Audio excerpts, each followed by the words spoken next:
Bonjour, donc cette vidéo va vous présenter l'utilisation du lecteur 3D spécifique à l'analyse cinématique des systèmes. Donc la première chose, vous avez récupéré le paquet, l'archive zip qui correspond à votre système, ou la DZIP. Et donc là, vous allez avoir 4 systèmes qui vous sont présentés. Bâton de colle, hémomixeur, pince Schrader, biométrique. Donc il suffit d'exécuter l'application qui correspond au système. Par exemple, on va faire l'hémomixeur.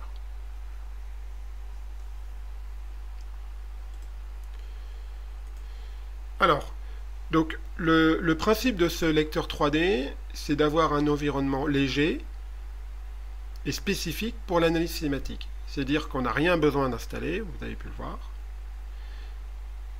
Et nous avons toutes les fonctionnalités nécessaires pour analyser un système d'un point de vue cinématique. C'est surtout identifier les classes d'équivalence. D'accord ? Donc le système, il peut être en mouvement ou pas.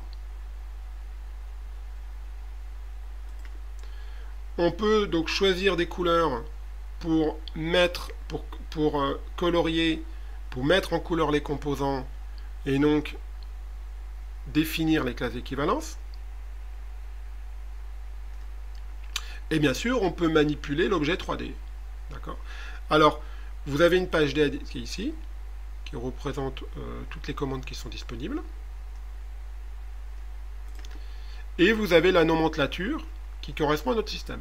D'accord ? Donc on peut mettre en couleur directement sur l'élément 3D, mais on peut aussi mettre sur la nomenclature. D'accord ?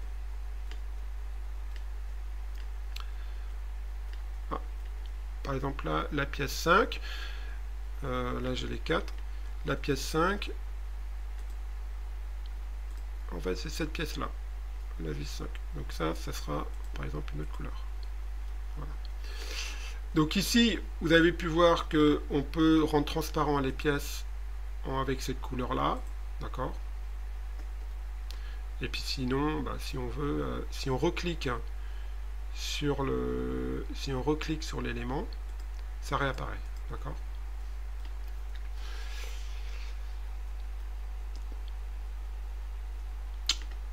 Donc la vue, on peut bien sûr tourner.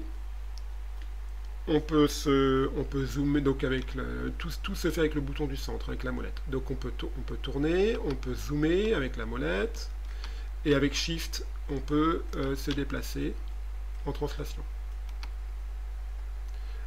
On peut à tout moment revenir à la vue initiale avec cette icône ou la touche Home.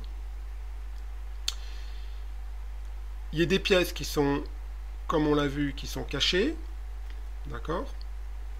Donc la transparence, ou bien aussi on peut éclater le mécanisme. D'accord? Donc c'est Mage avec le bouton gauche.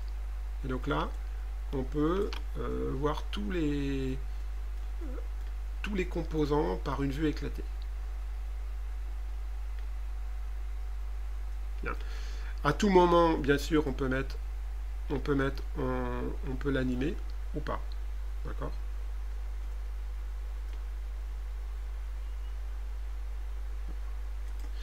On réinitialise la vue. Et ça, c'est pour initialiser les couleurs. Bien. Le lecteur 3D possède aussi certains mécanismes ont aussi des repères. Alors, c'est sur la serrure biométrique.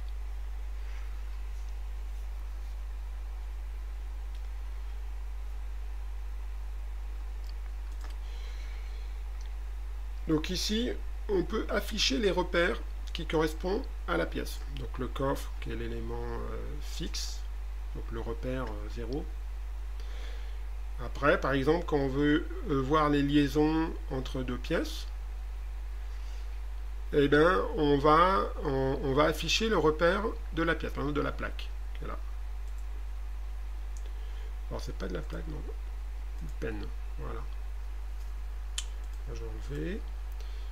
Je vais tout cacher là. Toc.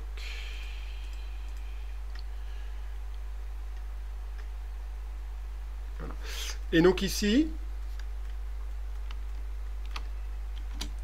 on peut voir, donc on a notre point de contact, on a la liaison entre la plaque et le pen ici.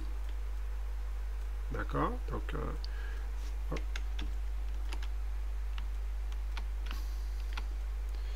et donc ici on a un repère qui est orienté, hein, qui correspond en fait avec le centre de la liaison.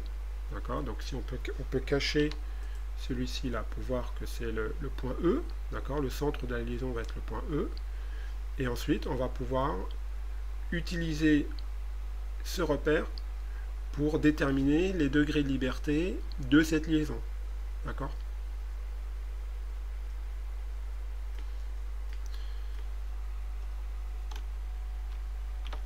Voilà. Donc ça permet de... quand on identifie une liaison par les degrés de liberté, ben on a besoin de raisonner dans le repère de la liaison. D'accord? Donc ici, on peut afficher les repères pièces positionnés sur les centres de liaison. Bien. Bah écoutez, voilà, on a pu voir l'ensemble des fonctionnalités de ce lecteur 3D. Merci, au revoir.